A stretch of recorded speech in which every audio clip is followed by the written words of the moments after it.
Hi friends, E maths tutorial या YouTube चॅनलवर आपले सर्वांचे हार्दिक स्वागत.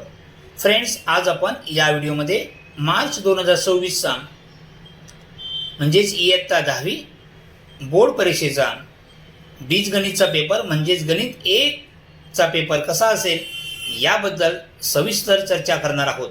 तुम्ही जर या चॅनलवर नवीन असाल किंवा चॅनल सबस्क्राईब केले नसेल तर चॅनल सबस्क्राईब करा, तसेच लाईक करा. चला तर मग व्हिडिओला सुरुवात करूया. सुरुवातीला ह्या काही महत्त्वाच्या सूचना असतात त्या तुम्ही वाचून घ्यायच्या आहेत. त्यापैकी ही चौथी सूचना खूप महत्त्वाची आहे, कारण का प्रत्येक बहुपर्यायी प्रश्नाचे उत्तराचे म्हणजेच प्रश्न क्रमांक 1A मूल्यमापन केवळ प्रथम प्रयत्नातील पर्याय ग्राह्य धरून केले जातील, त्यालाच गुण दिले जातील. म्हणजे एकदा उत्तर लिहिलं आणि ते पुन्हा कट करून तुम्ही दुसरा लिहिला तर त्याला मार्क्स मिळणार नाहीत. म्हणजे तुम्हाला अचूक पर्याय लिहायचा आहे. ओके, म्हणजे प्रश्न पहिला ए किती गुण आहे? 4 गुण आहेत. प्रश्न बघा, kx वर्ग वजा 7x अधिक 12 बरोबर 0 या वर्ग समीकरणाचे एक मूळ 3 असेल तर k ची किंमत काढा. एक मूळ 3 म्हणजे x ची किंमत 3 आहे.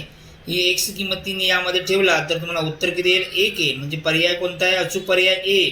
आपल्याला अचूक पर्याय लिहायचा आहे. या प्रकारे असं उत्तर तुम्हाला लिहायचं आहे. प्रश्न क्रमांक आणि हा अचूक पर्याय लिहायचा आहे आणि पुढे जे उत्तर असेल ते तुम्ही लिहू शकता. पर्याय खूप महत्त्वाचा आहे. दुसरा, x अधिक 2y बरोबर 4 चा आलेख काढण्यासाठी y बरोबर 1 असताना x ची किंमत काढा. ही y ची किंमत यामध्ये ठेवा. 2 गुणिले 1 2. हे 2 झाले. 4तून 2 गेले 2. म्हणजेच x ची किंमत किती आली? 2. पर्याय बी हा बरोबर आहे. दिलेल्या अंकगणित श्रेणीचे 7वे पद दिलंय, डी दिलंय. ए ची किंमत काढा. टीएनचं सूत्र वापरून तुम्हाला हे सोडवायचं आहे. अचूक पर्याय कोणता येईल? उत्तर येईल 28. म्हणजेच पर्याय डी आहे. GSTIN मध्ये एकूण किती अंकाक्षर असतात? 15 अंकाक्षर असतात. विद्यार्थी मित्रांनो, तर प्रश्न क्रमांक पहिला ए यामध्ये हे 4 पैकी 4 तुम्हाला गुण आवश्यक असतील मिळवायचे असतील तर तुम्ही संकीर्ण प्रश्नसंग्रहामधील प्रत्येक प्रकरणातील संकीर्ण जो प्रश्नसंग्रह असतो त्यातील पहिला प्रश्न परफेक्ट करायचा आहे. त्यातीलच प्रश्न विचारले जातात. ते जर प्रत्येक प्रकरणातील संकीर्ण प्रश्नसंग्रहामधील पहिला प्रश्न जर अचूक केलात, पर्याय व्यवस्थित लक्षात ठेवलात तर हे 4 गुण तुम्हाला सहज मिळतील. Okay, next. 17x अधिक 15y बरोबर 11. 15x अधिक 17y बरोबर 21. तर x वजा y ची किंमत काढायची. सोडवायचं नाही. बघा, अंका इथे x चा सहगुणक 17 आहे, तो इथे y चा सहगुणक 17 आहे. ते जो y चा सहगुणक आहे तो दुसऱ्या समीकरणामध्ये x चा सहगुणक आहे. म्हणजे सहगुणकांचे अदलाबदल झाले. आणि सहगुणकांची जेव्हा अदलाबदल असते तेव्हा आपण एकदा बेरीज करतो, एकदा वजाबाकी करतो. परंतु या ठिकाणी आपल्याला x वजा y विचारलंय, म्हणजे यांची आपण वजाबाकी करणार आहोत. म्हणजे फक्त 17x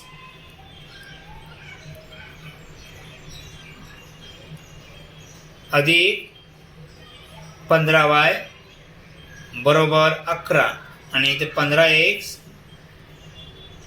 अधिक 17y बरोबर 21. काय करतोय? वजाबाकी. वजाबाकी करताना चिन्ह बदलतात. 17तून 15 गेले 2 झाले, 2x. इथे वजा 2y येतील. मोठ्या 17तून 15 गेले 2. भिन्न चिन्हांची वजाबाकी होते. 2 उरले. 17ला चिन्ह वजा आहे, इथे वजा येणार. इथे 21 मधून 11 गेले 10 वजा येणार. 21ला चिन्ह वजा आहे. मग 2 कॉमन काढले तर काय येणार आहे? ते 2 जर कॉमन काढले तर x वजा y बरोबर वजा 5 हे उत्तर येईल. पहिले पद काढा. पहिले पद म्हणजे इथे n ची किंमत किती आहे? 1. 3 वजा 1 3 गुणिले 1 3. 3तून 2 गेले 1. मग पहिले पद 1च येणार तुम्हाला. बाजारभाव 150 आहे. डाळीचा दर हा बाजारभावावर काढला तो 150 गुणिले 2%. 0 गेला, हा 0 गेला. 2 एके 2 पंचे 10, 5 एके 5, 5 त्रिक 15. किती येणार? 3 रुपये. ओके, अंकांची पुनरावृत्ती न करता 2 अंकी संख्या तयार करण्याचा नमुना अवकाश लिहा. 2 अंकी माहिती आहे? 23 25 32 35 52 53. सिंपल आहे. ओके, दुसरा प्रश्न. दुसरा अ कृती असतात. 4 गुण असतात. 2 कृती पूर्ण करायच्या असतात. ही संख्या दिलेली आहे, उकल आहे. बघा, ही x ची किंमत झाली, ही y ची किंमत झाली. x बरोबर 0, y बरोबर 2. किती सोपं आहे. आता ह्या किमती या समीकरणामध्ये ठेवायच्या. 2 गुणिले एक्स, एक्स म्हणजे किती आहे 0. 3 गुणिले 2 बरोबर ओके. 2 गुणिले 0 0, 3 गुणिले 6, 0 अधिक 6 6. आता 6 त्या बाजूला गेले काय झाले वजा झाले. किती सोपं आहे. Okay next. जर 2 आणि 5 ही वर्ग समीकरणाचे मुळे आहे तर वर्ग समीकरण तयार करण्यासाठी खालील कृती पूर्ण करा.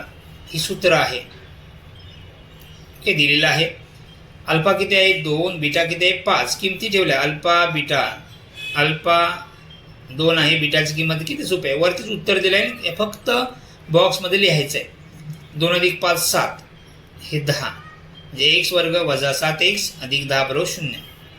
2 नाणे एकाच वेळी फेकले असताना नमुना अवकाश आपल्याला काढायचा आहे. नमुना अवकाश दिलेला पण आहे. पण ती कृती पूर्ण करायची आहे. कमीत कमी एक छापा, एकही छापा न मिळणे. बघा इथे पहिला एस लिहायचं आहे. H H H T T S T T सर्वांचे पाठ झालेला असेलच. एक छापा, 2 कमीत कमी एक, जास्तीत जास्त 2 सुद्धा चालतील. म्हणजे 1 2 3 घेतले. ओके. एकही छापा न मिळणे म्हणजे कुठले येणार टी टी. एवढंच लिहायचं आहे. आता खालीलपैकी कोणतेही 4 उपप्रश्न सोडवा. 8 गुण आहे, 2 मार्क्सचे प्रश्न असतात. आयत दिलेला आहे. या प्रकारचे प्रश्न पुस्तकात आहेत. मग आयताच्या सम्मुख भुजा काय असतात एकरूप असतात. म्हणून आपण काय केलं ही बाजूने ही बाजू एकरूप झाली. काय येणार x वजा 2y बरोबर हे वजा 4.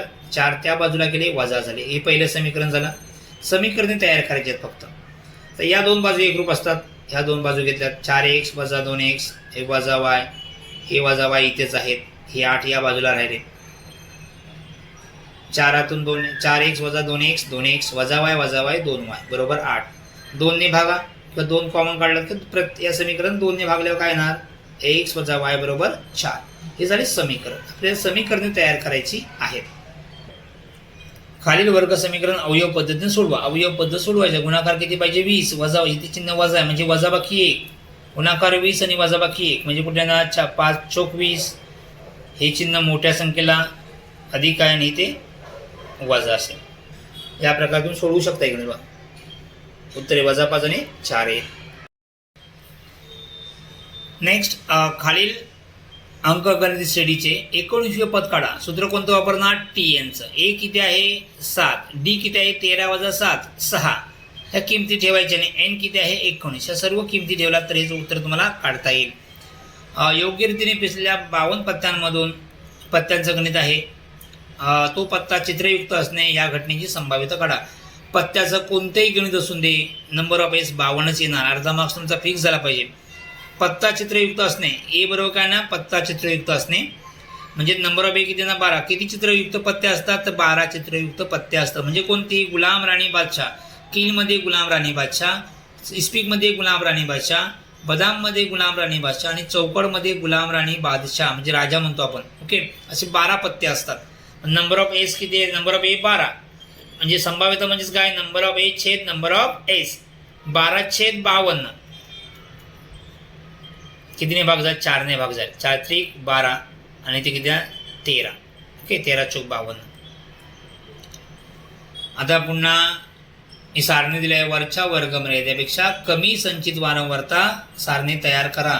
असा ही सारणी कुठे आपण पूर्ण करतो तर मध्य काढताना पूर्ण करतो. ओके. एक तिसरा कॉलम वाढवायचा आहे. ही पहिली सुरुवात तशीच लिहायची.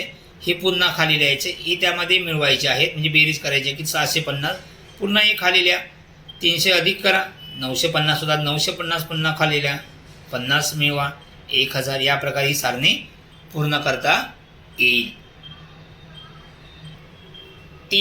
3 मार्क्सची कृती असते. 1 सोडवायचे आहे. 2 दिलेल्या असतात. ओके. आधी पहिली बहुलक काढण्यासाठी कृती पूर्ण करता. बहुलक माहिती आहे. बहुलकमध्ये आपण काय करतो F1 F2 F1 F0 F2. आता सर्व यामध्ये पहिल्यांदा काय करतो सर्वात मोठी वारंवारता हा झाला तुमचा F1. त्याच्या अगोदरची काय झाली F0 नंतरची काय असते F2. कळलं. या प्रकारे काढल्यानंतर ह्या किमती ठेवायचे. बहुलिकीय वर्ग कोणता आहे सर्वात मोठी वारंवारता 3.5 ते 6.5. सूत्र आहे L अधिक हे सूत्र आहे. पूर्ण पाठ पाहिजे. ओके. एच किती आहे 3. एच म्हणजे यांची वजाबाकी किती येणार 3 आहे. आणि हे सोडवल्यावर उत्तर किती 4.55 हे या ठिकाणी लिहायचं आहे. एका रिमोट कंट्रोलची कारची GST सह किंमत दिलेली आहे. GSTचा दर दिलेला आहे. करपात्र किंमत काढण्यासाठी खालील कृती पूर्ण करा. हे बघून घ्या. सूत्र करपात्र किंमत अधिक GST. करपात्र रक्कम आपण काय केलं आहे, एक्स कन्सिडर केलेली आहे, माहिती आहे एक्स. GST हे आहे. सोडवा. 100 गुणिले 1 100x आणि हे 18x किती आले 118x. सोडवायचं आहे बघा. इथे एक्सची किंमत काढायची आहे. 118 या बाजूला गेले, भागाकार झाला आणि जर भाग दिला तर उत्तर किती येतो 2000. ओके, या प्रकारे ही कृती पूर्ण करायची आहे. नेक्स्ट प्रश्न तिसरा बी. सूत्राचा उपयोग. पहिल्यांदा ए किती आहे 3, बी किती आहे -1, ए किती आहे -2 या किमती काढायच्या. त्यानंतर बी वर्ग वजा 4ac किंमत काढायची आहे आणि त्यानंतर x बरोबर -b अधिक वजा वर्गमुळात b वर्ग वजा 4ac छेद 2a हे सूत्र वापरायचं आहे. ते m दिलं आहे, ते m बरोबर आहे x ने m बरोबर येणार -b अधिक वजा b वर्ग वजा 4ac छेद 2a हे सूत्र वापरून हे उदाहरण सोडवायचं आहे. क्रेमरचा रूल. डी काढायचं आहे, dx काढायचं आहे, dy काढायचं आहे. त्यानंतर x बरोबर dx छेद d, y बरोबर dy छेद d. हे उदाहरण खूप महत्त्वाचं आहे. क्रेमर्स रूल परीक्षेला विचारला जातोच. त्यानंतर बघा 10 रुपये दर्शनी किंमत दिली आहे. 30% लाभांश घोषित केला. तर एकूण गुंतवणूक किती, मिळालेला लाभांश किती, गुंतवणुकीवरील परताव्याचा दर काढा असे प्रश्न आहेत. एक नाणे एक फासा फेकला असता संभाव्यता काढायची आहे. छाप व मूळ संख्या मिळणे, काटा व विषम संख्या मिळणे पुस्तकातील उदाहरणं आहेत. तुम्ही पुस्तकात बघू शकता, जशाच तशी उदाहरणे आहेत. प्रश्न चौथा. 2 प्रश्न सोडवायचे आहेत. 4 मार्क्सचे प्रश्न आहे ते. एक टाकी 2 नळाच्या साहाय्याने 6 तासात पूर्ण भरते. ती टाकी भरण्यास लहान नळाला मोठ्या नळापेक्षा 5 तास जास्त लागतात. तर प्रत्येक नळाने ती टाकी भरण्यास किती वेळ लागेल. वर्ग समीकरणामध्ये आहे. आयतालेख न काढता बहुभुज काढावा. आयतालेख न काढता वारंवारता बहुभुज आपल्याला काढायचा आहे. पुन्हा याची वर्गमध्य काढायचं आहे आणि एक तक्ता वाढवायचा आहे. ओके, त्यापैकी तुम्ही ही या प्रकारची उदाहरणं पुस्तकात आहेत, बघू शकता व्यवस्थित. हे सुद्धा एक पुस्तकातील उदाहरण आहे. फेब्रुवारी 2020 आहे. तो फेब्रुवारी 2020 म्हणजे हा लीप वर्ष आहे. या ठिकाणी फेब्रुवारी महिन्यामध्ये 29 दिवस असणार आहेत. हे मात्र काळजी घ्या, कारण काही ते जे शेवटच्या 4ने भाग जात असेल वर्षाला तर तो लीप वर्ष असतो. म्हणजे ते n बरोबर किती येणार 29 येतील. 28 घेतला तर उत्तर चुकेल. ओके, T1 T2 T3 हे दिलेले आहेत. त्यामुळे पहिल्यांदा हे तुम्ही एकूण महिन्याची बचत काढायची आहे, SN काढायचं आहे. n किती आहे 29 आहे. ओके, नेक्स्ट शेवटचा प्रश्न 5वा प्रश्न. काही एकूण खर्च केलेली रक्कम दिली आहे. हे पाय डायग्राम दिलेला आहे, म्हणजे वृत्तालेख दिला आहे, त्यावरून प्रश्न विचारलेले आहेत. खेळावर एकूण रक्कम किती खर्च केली, क्रिकेटवर किती रक्कम खर्च केली. आणि शेवटचा हे 2 प्रश्न जे असतात ते पुस्तकात सापडत नाहीत, पण पुस्तकावर आधारित सोपे प्रश्न विचारले जातात, कारण 3 मार्क्स आहेत, सोपे असतात. दुसरं, x अधिक y बरोबर 4 या समीकरणाचा आलेख काढा आणि उत्तर लिहा. सिंपल आहे. आलेख काढायचा आहे. असं आलेख पेपरवरती इकडे 1 2 3 इथे 4 असेल, 1 2 3 इथे 4 असेल, 4 आणि 4 मधून जाईल. ओके, असा आलेख तयार होईल. आता प्रश्न काय विचारलाय, आलेख तक्ता तयार करून आलेख पेपरवरती सोडवायचा आहे. हा x अक्ष y अक्ष या प्रकारे आलेख तयार होईल.